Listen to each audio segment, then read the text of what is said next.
Hello, everyone, and welcome back to Chill English Channel, your calm place for learning English through meaningful conversations. I'm Sophia. And I'm Jake. We're very happy you're joining us today. Today's topic might sound a little strong at first, but we think it's an important one. That's right. Today we're talking about something many people struggle with, often without realizing it. The topic is stop showing weakness. Now, before we begin, let's make something clear. We're not talking about hiding your emotions. We're not talking about pretending everything is perfect. And we're definitely not saying that asking for help is a sign of weakness. Not at all. In fact, being honest about your struggles often requires a lot of courage. So, what do we mean by weakness? We're talking about the habits and behaviors that slowly make us less confident, less disciplined, and less effective in life. The kinds of habits that keep us stuck even when we want things to change. And the interesting thing is that weakness rarely appears overnight. It usually grows little by little. Through small decisions. Through repeated excuses. Through avoiding things that make us uncomfortable. Before we continue, we'd like to ask you a question. Is there something in your life that you've been avoiding recently? Maybe it's a difficult conversation. Maybe it's a goal you've been postponing. Maybe it's a habit you know you should change. Whatever it is, keep that thought in your mind while we talk today. Jake, when you hear the word weakness, what comes to mind? Honestly, my definition has changed a lot over the years. When I was younger, I thought weakness meant being afraid or feeling uncertain. I think many people believe that. Yes, but now I see it differently. Today, I think weakness is repeatedly choosing comfort when growth requires effort. That's an interesting definition. Because comfort isn't bad by itself. Everyone needs rest. Everyone needs moments of peace. The problem begins when comfort becomes our highest priority. When comfort becomes more important than growth. Exactly. That's when people start avoiding challenges, responsibilities, and opportunities. And sometimes they don't even notice it's happening. That's what happened to me for a while. I wasn't lazy, but I had become very comfortable. What did that look like? I followed the same routines every day. I avoided situations where I might fail, and whenever something felt difficult, I usually found a reason to postpone it. Did it feel like a problem at the time? Not really. That's the dangerous part. Most unhealthy habits don't feel dangerous in the beginning. They feel comfortable. That's such a good point. Looking back, I realized I was spending more energy avoiding discomfort than actually improving my life. I think many people can relate to that. Definitely. Sometimes we tell ourselves we're waiting for the right moment. Or waiting until we feel ready. Or waiting until we feel more confident. But often, those moments never arrive. Exactly. Weeks become months and months become years. Meanwhile, nothing changes. Let's teach our listeners an important word here. Good idea. The word is avoidance. Avoidance means staying away from something difficult instead of facing it directly. For example, I used avoidance to escape uncomfortable situations. Or, avoidance may feel good today, but it often creates bigger problems later. That's a sentence worth remembering. I think so too. Another thing I've noticed is that many people rely too much on motivation. I used to do that all the time. Really? Absolutely. I thought successful people were always motivated. I assumed they woke up every morning feeling excited and ready to work. But that's not how it works. Not at all. Some days people feel motivated, other days they don't.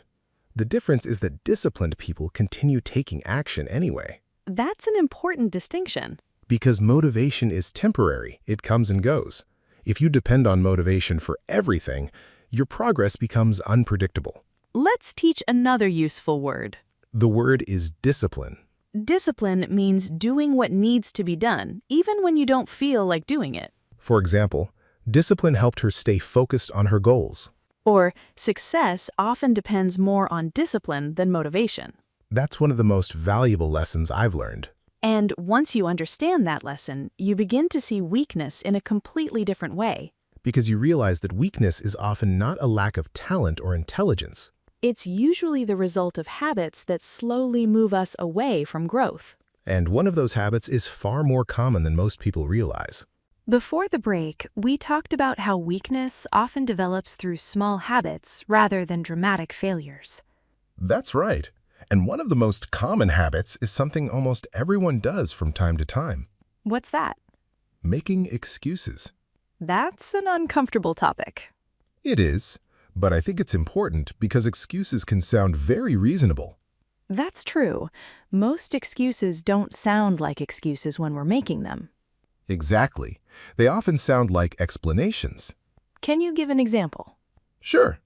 Imagine someone who wants to improve their English.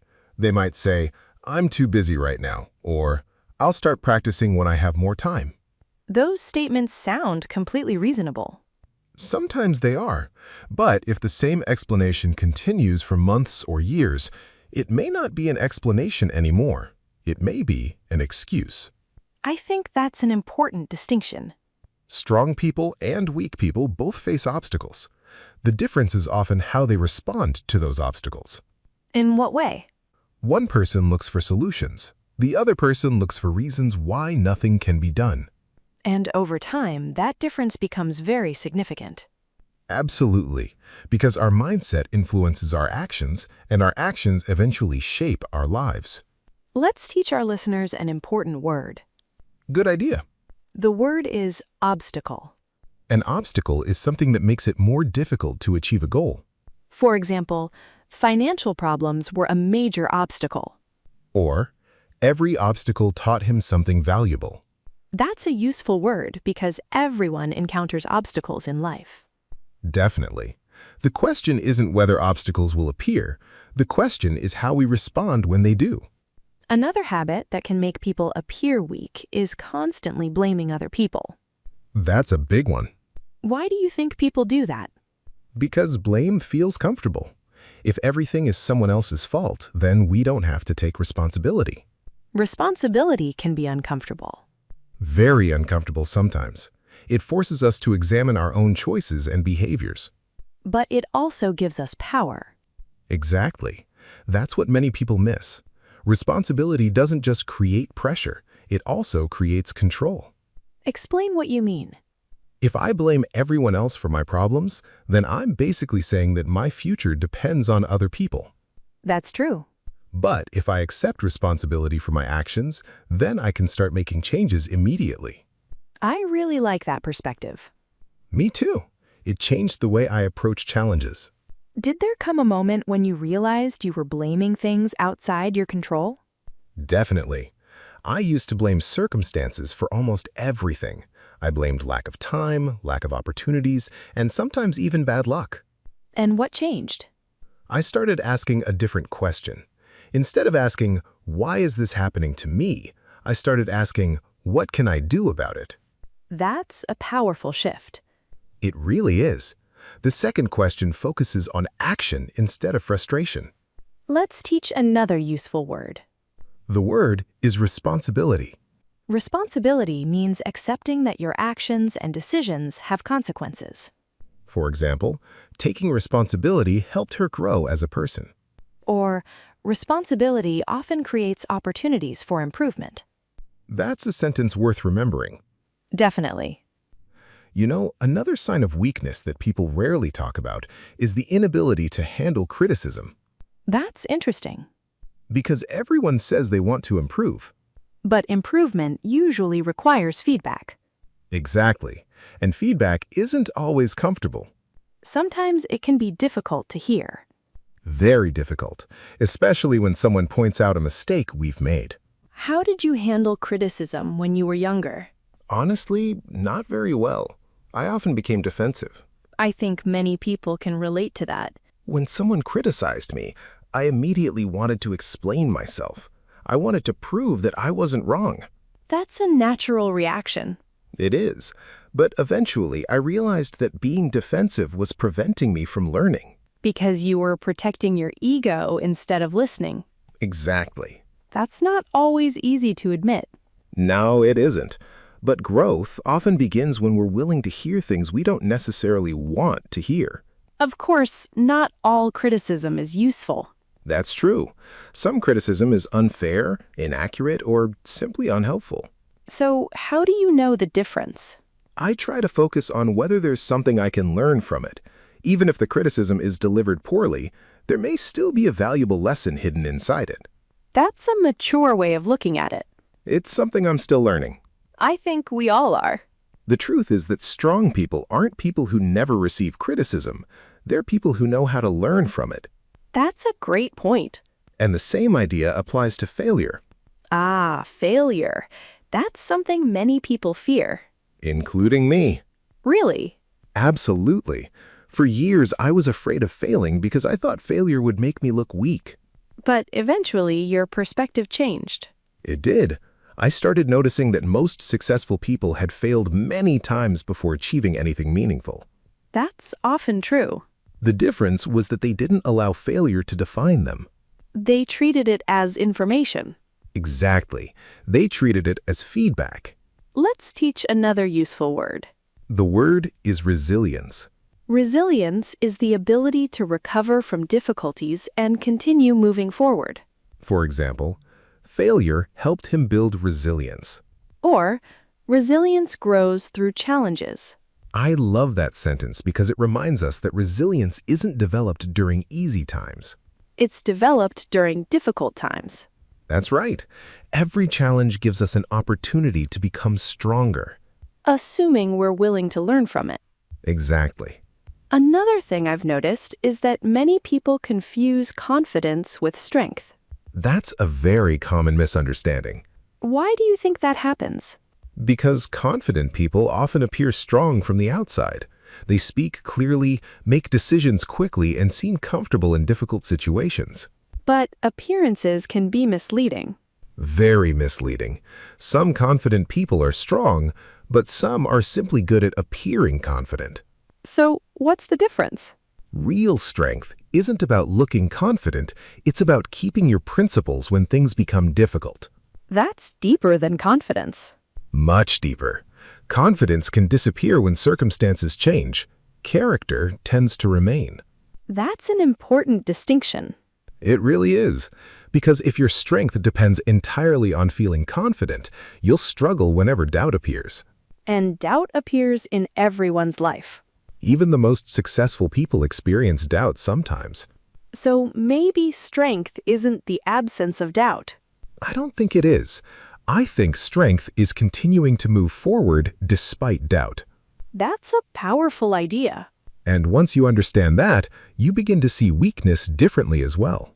Because weakness isn't always obvious. Exactly. Sometimes it hides behind excuses. Sometimes it hides behind blame. And sometimes it hides behind behaviors that seem completely normal on the surface.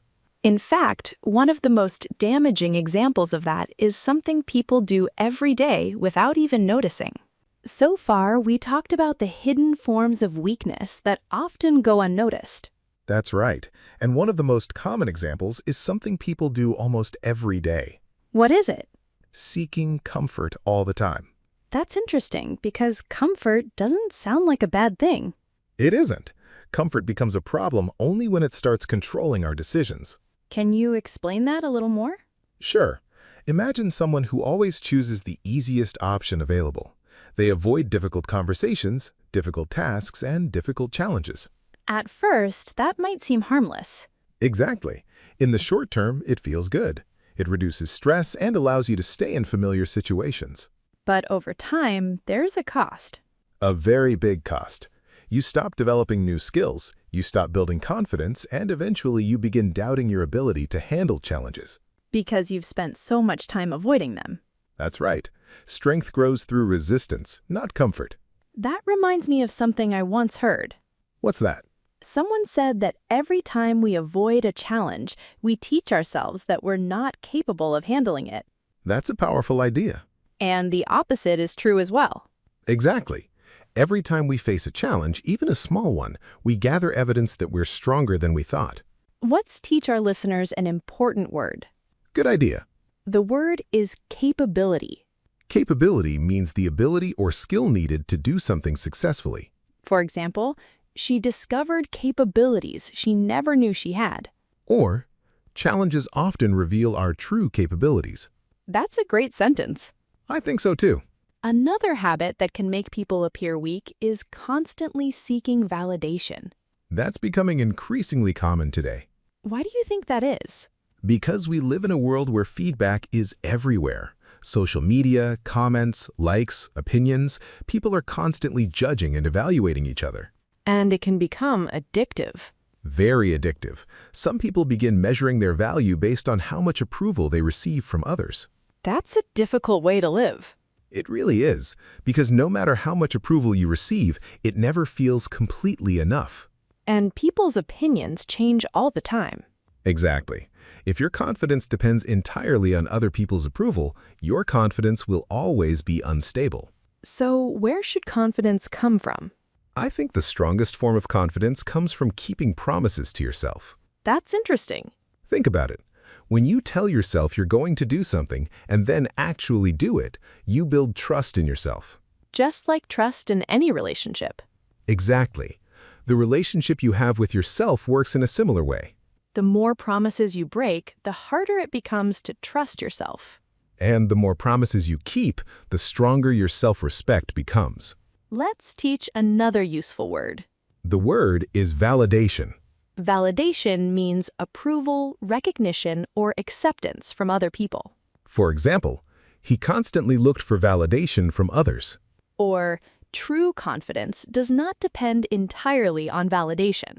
That's definitely worth remembering. You know, one thing I've learned over the years is that strength doesn't always look impressive. That's very true. People often imagine strength as something dramatic. Like making a huge speech or taking a huge risk. Exactly.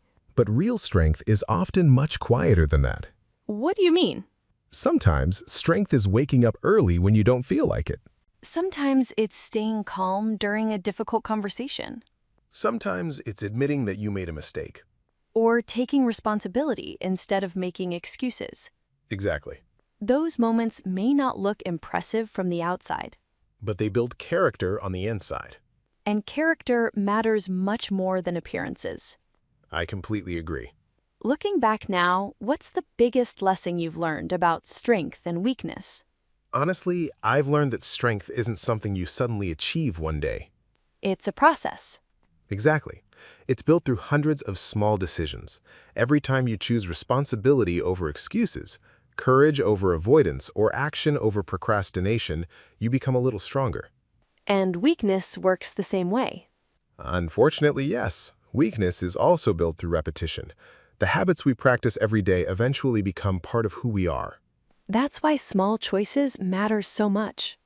Definitely. People often underestimate the power of small actions. They focus on big results. But big results usually come from small actions repeated consistently over time. Let's teach one final vocabulary word for today. The word is consistency. Consistency means continuing to do something regularly over a long period of time. For example, consistency helped her improve her English. Or, small efforts become powerful through consistency. That's a lesson that applies to almost every area of life. I think so too. Whether you're trying to improve your health, your career, your relationships, or your English, consistency is often more important than intensity. Before we finish, let's do a little speaking practice. If possible, try answering these questions out loud. First question, what is one habit that makes people weaker over time? Second question, have you ever used excuses to avoid something important? Third question, what challenge are you currently avoiding? Fourth question, what is one small action you can take this week? And fifth question, what does real strength mean to you? Try answering with complete sentences and use some of the vocabulary we practiced today. Speaking out loud is one of the best ways to build confidence and fluency. And meaningful topics like today's conversation help you practice English while reflecting on your own life. Before we end, let's quickly review what we talked about today. We discussed avoidance, responsibility, discipline, resilience, validation, capability, and consistency. We also talked about excuses, criticism, failure, confidence, and self-respect. Most importantly, we explored the idea that weakness is often created through habits rather than circumstances. And strength is usually built the same way. One decision at a time. One challenge at a time. One act of responsibility at a time. You don't need to become a completely different person tomorrow. You don't need perfect confidence. You don't need perfect conditions. You only need the willingness to take the next step. Because every time you choose growth over comfort, You become a little stronger than you were before. and that's our question of the day. What is one habit you'd like to replace with a stronger one? Write your answer in the comments. You can begin your sentence like this. I would like to replace blank with blank. We always enjoy reading your thoughts. Keep learning. Keep growing. And remember, learning English is a journey. We'll see you next time. Goodbye, everyone.